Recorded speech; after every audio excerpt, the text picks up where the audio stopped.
Unser zweiter Champions League Auftritt, wieder auswärts, diesmal in einem wunderschönen Stadion, bei einem traditionsreichen Verein in der Johan Cruyff Arena, Amsterdam. Und heute, weiß ich nicht, wieso ich das gerade heute mache, habe ich meine Versprechung wahrgemacht. Ich werde heute sie von der Leine lassen. 4-2-2-2, Uzun, Listeş, Duru und Ekitike, allesamt zusammen auf dem Platz. Vielleicht war es heute das erste und das letzte Mal, aber vielleicht ist es ja auch der Start eines Quartetts. Weiß ich nicht. Ich wollte das einfach mal ausprobieren. Warum jetzt ausgerechnet heute gegen Amsterdam? Weiß ich jetzt ehrlich gesagt auch nicht, aber ich lasse mich überraschen. Ich möchte es einfach mal probieren, ob es eine Möglichkeit ist oder ob es eine Option ist oder nicht. Dann werde ich wieder auf 4-2-3-1 stellen, aber ich versuche es einfach mal. Mehr als schief gehen kann es nicht. Und aber so wie wir momentan drauf sind, habe ich gedacht, na komm, ist es eigentlich egal, wie wir spielen, welche Formation. Vielleicht ist es das auch. Achtung, Listeş, erste Chance, Ekitike! Jawohl! Und es trägt schon erste Früchte. 1-0, 5. Minute. Wir starten wieder richtig früh, richtig gut rein. Bei dem guten Lauf, den wir momentan haben, das ist Wahnsinn. Also es kann momentan gefühlt kommen, wer möchte. Die haben alle keine Chance gegen uns. Jetzt wirklich ohne überheblich zu klingen, aber es ist ja so. Ihr seht es ja selber. Und Ekitike trifft endlich auch mal wieder. Ja, Wahnsinn. Also, weitermachen. Ist jetzt die Devise. Amsterdam spielt mit einem 4-3-3, mit einer 6, 2 Achtern. Ist auch keine so schlechte Formation. Und auf jeden Fall bessere Spieler als, sag ich mal, Bremen oder auch Union Berlin. Ganz klare Sache. Achtung, Lienhardt! Der dann unter anderem auch für Robin Koch spielt. Vorne muss natürlich dann Adingra und Fofana dran glauben. Dafür Uzun halt und Listeş von Anfang an. Und Hugo Duro halt, ne? Neben Ekitike. Ist das vielleicht die Aufstellung der Zukunft für die restliche Saison? Weiß ich nicht, ist schwer zu sagen, aber es hat auf jeden Fall mal funktioniert. Es hat Früchte getragen. Achtung, erste Chance, nächste Chance für Amsterdam. Weil du darfst eigentlich, das war genauso damals wie bei Rebic und Aller und Jovic, die darfst du eigentlich nicht auf der Bank lassen. Die musst du eigentlich alle drei zusammenspielen lassen, wenn sie alle fit sind. Außer einer muss mal ein bisschen kürzer treten oder pausieren, dann musst du die eigentlich aber spielen lassen. Allesamt. Genau das gleiche vermute ich hier auch bei den Vieren, die ich hier gerade genannt habe. Brown. Mit Duro und Ekitike haben wir halt momentan 2 Leute, die vorne drin stehen. Also mehrere Optionen auch vorne. Hinten weiß ich nicht, wie sich das defensiv zurechtstellt, aber Brown ist da. Ne, also wie offen das Ganze ist. Natürlich will ich auch offensiv spielen. Ich will wieder in dieses Pressing rein. Sollte aber auch funktionieren. Warum nicht? Nur weil wir jetzt die Formation umgestellt haben, heißt es ja nicht, dass wir nicht mehr Pressing spielen können. Fofana und Duro, da ist der zweite Stürmer. Allein gegen alle Uzun, der kann halt auch zirkeln, ne? Uzun, Pfosten! Schade, der kann das echt gut. Sollten wir häufiger probieren. Oh, Achtung, was macht denn Amsterdam? Die hauen sich den Ball fast selber rein. Völliges Durcheinander. Jetzt habe ich wieder meine Brille auf. Letzten Spiel hatte ich sie nicht, wahrscheinlich weil es geregnet hat. Ich wollte mir die Brillengläser nicht sauber machen. Deswegen hatte ich die Brille nicht auf. Aber es gibt die Ecke. Duro kommt angeflogen. Ekitike, guck mal, wer möchte hin? Wer muss hin? Irgendeiner muss hin. Und Fofana. Der läuft wieder so viel zu. Das ist Wahnsinn. Der Motor, der Staubsauger im Mittelfeld. Nächste Chance, Fofana. Duro läuft durch. Ekitike oben. Wunderbar. Aber zu schnell abgeschlossen. Ich glaube, den hätte ich noch einmal mitnehmen können. Der erste Kontakt wäre nochmal wichtig gewesen. Und dann mit rechts. So hat er den mit links. Ja, gut, vorbei. Das war nicht gut.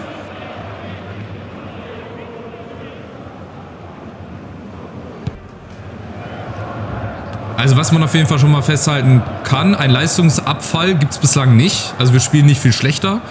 Wir stehen nach wie vor defensiv sehr, sehr gut. Lassen natürlich auch hier und da mal eine Chance zu. Nach vorne hin haben wir auch die Chancen. Also momentan muss ich auf Holz klopfen, 3-mal. Jetzt gerade nicht, aber momentan, Achtung, jetzt 1, 2, 3, mal auf Holz geklopft. Funktioniert das alles. So wie ich mir das vorgestellt habe, Gott sei Dank. Hätte auch völlig in die Hose gehen können. Und das Spielglück momentan haben wir halt auch auf unserer Seite. Ja, das abgefälschte Bälle zu uns. Oh, schöner Ball. Jawohl. In die Tiefe Ekitike. Mit dem 2:0 Ekitike. Oder auch nicht. Ja, und auch in der Formation finden wir Lücken. Vielleicht nicht so wie in dem 4-2-3-1, aber halt auch Lücken. Die finden wir. Lienhardt ist nicht da gegen Akpom. Jetzt ist er da. Sehr schön gemacht. Und dann spielen wir wieder hinten raus. Ja, ganz souverän. Und auch hier haben wir Platz. Listisch. Jetzt rücken sie leider zu langsam nach. Aber wir machen das so. Rega, Listisch läuft da wieder durch. Dann kriegt er den. Natürlich wieder in den Fuß gespielt. Da frage ich mich halt auch, wie soll das denn funktionieren? Fofana, nächste Chance. Listisch oben, läuft durch. Und jetzt aber belohn dich, Listisch. Nächster Pfostenschuss. Egal, weiter geht's. Chance lebt noch. Ekitike hinten. Achtung, Ball ist noch heiß. Aber Riveros. Also das 1:0 ist verdient. Wir hätten eigentlich noch ein zweites Tor schießen müssen. Wir hatten jetzt 2 Pfostenschüsse. Hinten hatten wir 1-2 Mal Kauer Santos, der uns da bewahrt hat von dem Gegentor.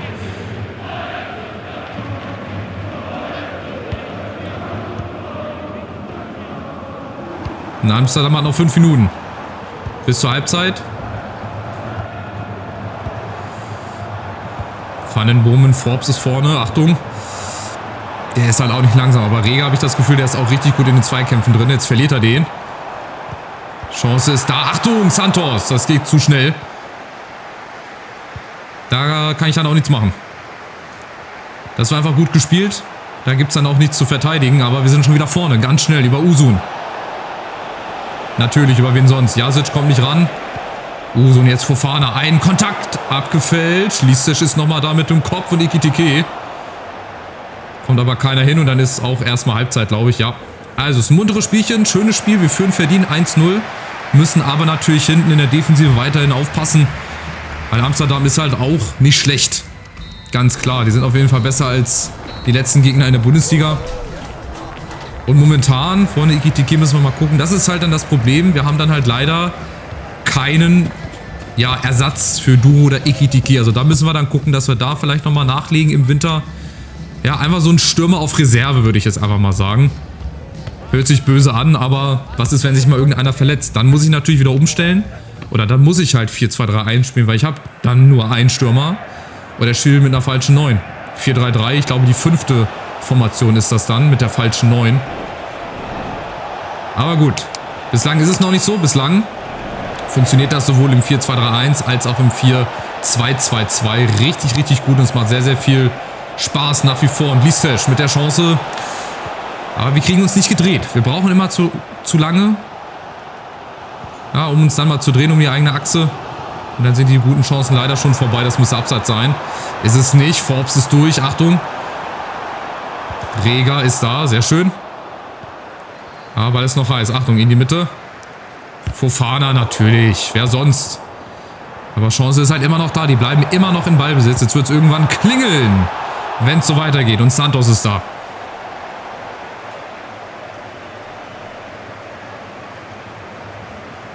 Gute Chance. Nächster Eckball. Achtung. Oh, hier kommt gefährlich die Ecke. Lienhardt.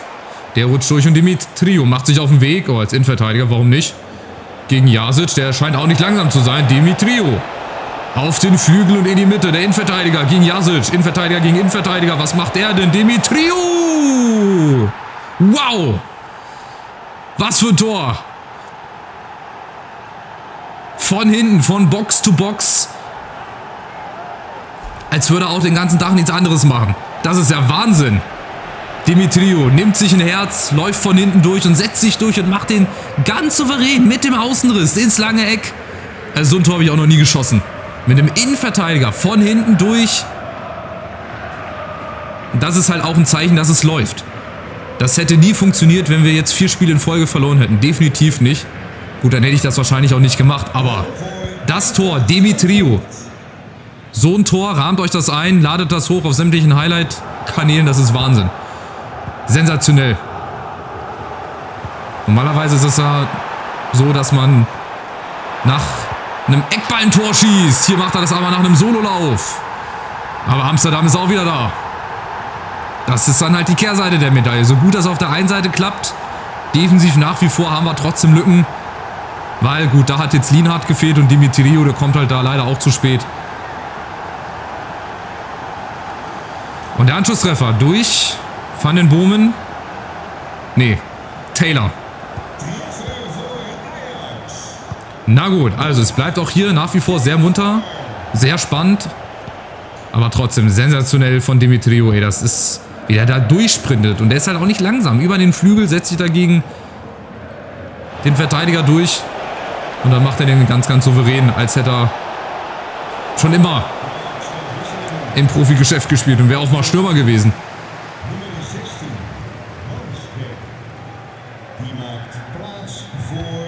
So, aber aufgepasst. Amsterdam wird jetzt wahrscheinlich noch mal ein bisschen stärker, wird auch mehr nach vorne versuchen. Spielfreude natürlich auch zeigen und dann müssen wir da sein. Dann müssen wir da sein, Fofana, genau, zu 2 zu dritt, auch wenn es jetzt da den Freischuss gibt. Das hat sich gerade gereimt. Zu 2 zu dritt, auch wenn es da den Freischuss gibt. So, jetzt sei die Frage, wen haben wir noch für vorne? Wir hätten Fofana, wir hätten Auge. Paxton Aronson, der kann leider kein Stürmer, die können auch alle nur rechtes Mittelfeld. Wir müssen eigentlich Fofana reinbringen, er hat aber da eine -8. Wie ist das mit Hauge? Kann der Stürmer spielen? Der hat eine -3. Ja, würde ich den vorne lassen. Und ansonsten, ja, würde ich jetzt die Aufstellung nicht weiter durcheinander wirbeln. Die Profirollen muss ich natürlich noch ein bisschen anpassen. Da habe ich jetzt nichts verändert. Da muss ich dann auch mal gucken. Aber jetzt gibt es erstmal Freistoß. Ekitike geht raus. Jetzt ist Van den Bomen da. Oder Sosa. Ja, macht er nicht direkt. Doch, Van den Bomen macht's. Achtung! Aber Santos. Wichtig. Wird ihm auch gut tun, solche Bälle, auch wenn er zu zentral kam. Egal, Hauptsache gehalten. Besser geht nicht. Aber Achtung, Eckball kommt. Ball vorbei. Jetzt müssen wir auch ein bisschen beißen. Kämpfen, kratzen. Das, was man eh machen muss als Profi und als Mannschaft. Es wird uns nämlich nicht in jedem Spiel so leicht gemacht wie in den letzten Spielen. Aber wir sind vorne. Über Usun, Duro. Die Entlastungsangriffe, die brauchen wir jetzt. Duro und Hauge. Jens, Peter, Auge. Und Listesch ist nochmal da. Kommt aber nicht ran. Dafür Usun eventuell. Ja, natürlich.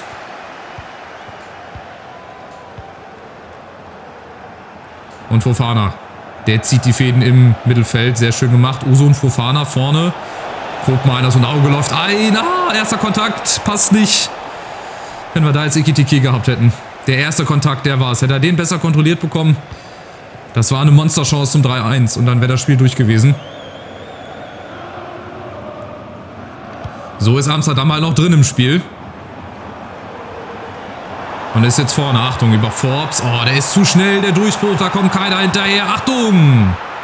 Und Santos hat Glück, dass er angeschossen wird. Da standen wir dann wieder wie Falschgeld rum alle. Niemand wusste so recht, wer geht jetzt drauf, wer soll drauf gehen, wo entsteht die Lücke und dann macht es Forbes halt... Also es gibt Abstoß. Ich dachte, es gibt Ecke, okay. Dann war er wohl zuletzt dran, offensichtlich. Aber Amsterdam steht jetzt auf jeden Fall höher. Die gehen vorne früher drauf, müssen sie natürlich machen. Liegen ja hinten, ne? Also von daher müssen sie irgendwas machen und wir haben Entlastung über Auge. Jens, Peter, Auge. Zu optimistisch. Aber den Schwung muss ich mal mitnehmen. Und der hat auch nicht so einen schlechten Schuss offensichtlich. Hier in-game. Wahnsinn, Wahnsinn. Also wieder nächster Ballgewinn. Wir müssen jetzt das dritte machen. Wir sind kurz davor. Ja, abseits. Zu schnell, zu schnell. Schade, schade. Aber dranbleiben. Im Pressing. Bälle gewinnen, Zweikämpfe gewinnen. Das ist genau der Spielstil, den ich möchte. Und mit dem es auch momentan am besten funktioniert halt einfach. Aufgepasst. Lienhardt. Forbes ist da. Aber Lienhardt halt auch. Nächste Chance. Nächster Entlastungsangriff. 4 Männer vorne. Wie spielen wir es aus? Listesch. Wieder über Jens-Peter Auge. Der läuft durch. Es ist keiner in der Mitte. Jetzt fehlt Duro oder auch halt ein Ekitike oder auch noch ein Großgewachsener. Aber Fofana, der kann das auch. Oder abgefälscht. Bringt Zeit für uns. Ball ist weg vom eigenen Tor. Wir kreieren Chancen. Wir machen auch wie das dritte. Baumann natürlich. Nochmals mitspielender Keeper und mitspielender Co-Trainer. Und Fofana muss in die Mitte. Nee, dann vielleicht Usun. Wenn ich es jetzt einem zutrauen würde, Vorlage nach einer Ecke, dann Can Usun. Da ist wieder Demetriou. Achtung, auf der Linie geklärt. Das wäre dann sein Doppelpack gewesen. Unfassbar. Also wenn ein Innenverteidiger mal einen Doppelpack macht in dem Spiel, dann weißt du, das war was Besonderes. Weil so oft kommt es nämlich nicht vor. Aber wir machen das nochmal mit Usun. Die war gerade nicht so verkehrt, die Ecke. Achtung, der rutscht durch. Koopmeiners. Und Riveros. Hält seine Männer hier im Spiel. Aber Achtung, jetzt der Gegenkonter. Jetzt muss die Defensive stimmen. Oh, Fofana, Brown muss nach außen. Und Demetrio ist da. Gutes Stellungsspiel, gut aufgepasst, sehr, sehr gut. Vorne wie hinten, also vorne heute sensationell, aber hinten auch. So, und ein weiterer Entlastungsangriff. Wir haben es bald geschafft. Der nächste Sieg ist bald unter Dach und Fach. Usun knapp, kein Abseits. Spitzer Winkel, das kann er eigentlich. Usun zum Zweiten. Und nochmal die Ecke. Nochmal die Ecke. Also wir verdienen uns jetzt auch diesen Sieg. Wir machen jetzt wieder ein bisschen mehr. Chancen sind da. Der wäre jetzt nicht reingegangen unbedingt. Aber egal. So, jetzt Usun mal von der anderen Seite. Zum Tor hingezogen. So zwischen 11er und 5er. Ja, ein bisschen tiefer angesetzt. Mal gucken. Schöne Ecke. Die kommt richtig scharf und richtig gut vors Tor. Lisic ist nochmal da. Kommt nicht ran. Gibt 3 Minuten oben drauf. Einen Ball müssen wir nochmal gewinnen. Achtung. Amsterdam kommt nochmal. Brown. Muss da hin. Estanis. Gegen Brown. Fofana. Denkt mit. Läuft die Passwege hoffentlich zu. Achtung, es wird die letzte Aktion des Spiels. Nochmal hellwach sein. Achtung, Forbes ist nochmal da. Reger. Achtung, Lienhardt ist dazwischen. Die Verteidigung. Super, die steht felsenfest, bombensicher. Und der nächste Sieg. In der Champions League, generell in der Saison. Wir haben bislang alle Spiele gewonnen. Heute ein bisschen knapper, heute ein bisschen, ja, härter, mussten uns ein bisschen mehr aufreiben, anstrengen, aber natürlich heute überwiegt das sensationelle Tor von Makarios Demetrio, um ihn mal beim vollen Namen zu nennen. Sensationell. Der Lauf des Jahrhunderts, vielleicht sogar das Tor der Saison bislang. Ja, überragend, wie wir momentan spielen. Also wir sind in einem richtig guten Lauf, oder wir haben einen richtig guten Lauf. Jetzt kommt so der erste Härtetest auch in der Bundesliga, Borussia Dortmund. Ja, da habe ich mit Münster auch meine Erfahrungen machen müssen, aber jetzt sind wir halt mit Frankfurt. Das ist nochmal ein Upgrade natürlich. Aber ich bin gespannt, wie Dortmund spielt. Und wie wir drauf sein werden. Das wäre auch sehr interessant zu sehen. Und da werde ich aber, glaube ich, wieder mit einem 4-2-3-1 spielen. Ich werde das 4-2-2-2 trotzdem mal drinnen lassen. Ich muss das halt mit der aktuellen Formation dann auch irgendwie hinkriegen. Aber es geht auch. Wir können auch mit einem 4-2-2-2 spielen. Oh, die Dortmunder natürlich. Ah, Bakley, ja. Jetzt, wo ich ihn gerade sehe. Bakley, Malen, Prestiani, Roger, Hincapié. Also das ist auch nicht so eine schlechte Truppe. Haben aber die letzten beiden Spiele nicht gewonnen. Unentschieden, Niederlage. Dann aber 3 Spiele gewonnen. Also, gucken wir auch hier nochmal kurz auf die Tabelle. Ne, erstmal Lisic, was möchte er? Danke, dass Sie mir ein Ohr geliehen haben. Bleib auf dem Teppich. Ja, natürlich. Spieler bringen Leistung, ne? Wenn sie spielen. Finde ich immer sehr, sehr gut. So, wir sind auch hier nach wie vor das Maß aller Dinge. Als einzige Mannschaft alle Spiele gewonnen.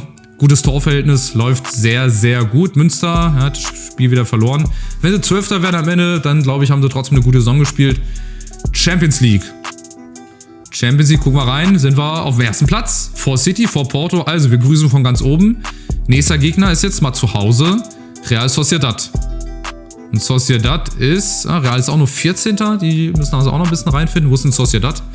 Wir sind auf dem Platz 31, haben bislang ihre beiden Spiele verloren. Die Bayern auch. Gegen wen haben die jetzt schon wieder verloren? Das überrascht mich ein bisschen, dass die Bayern auch in der Saison bislang nicht so gut reinkommen. Gegen Ferencváros zu Hause, oh Gott. Ja gut, das ist natürlich nicht mit eingeplant gewesen, aber auch letzte Saison war die Bayern nicht so gut. Ich wollte mal gerade gucken, wie sich Münster hier macht. Münster müsste auch irgendwo international spielen. Ja, sind 15. Haben auch ein Spiel gewonnen. Gucken wir gerade mal, gegen wen haben sie denn gewonnen? Wo ist denn Münster? Preußen Münster, wo sind sie? Nicht, dass ich sie jetzt hier übersehen habe. Münster ist, gut, die haben in Chelsea, also bei Chelsea verloren, 0-0. Ja, beziehungsweise 2-0 oder 1-0. Und jetzt, das erste Spiel müssen sie dann gewonnen haben, logischerweise. Wo sind sie? Wo sind sie denn? Bin ich jetzt blind? Ne, das Spiel gegen Chelsea habe ich hier auf dem Schirm. Wo ist denn das Spiel am ersten Spieltag? Da, gegen Servette. Servette Genf aus der Schweiz, also 2-0. Da sind sie auch noch gut mit dabei. Freut mich für Münster. So, also dann nächstes Spiel. Ist der erste richtige Härtetest gegen Dortmund zu Hause. Wenn wir da auch so souverän auftreten und gut bestehen können, dann ist uns, glaube ich, sehr, sehr viel zuzutrauen in dieser Saison. Also macht's gut, bis zum nächsten Spiel. Ciao, ciao.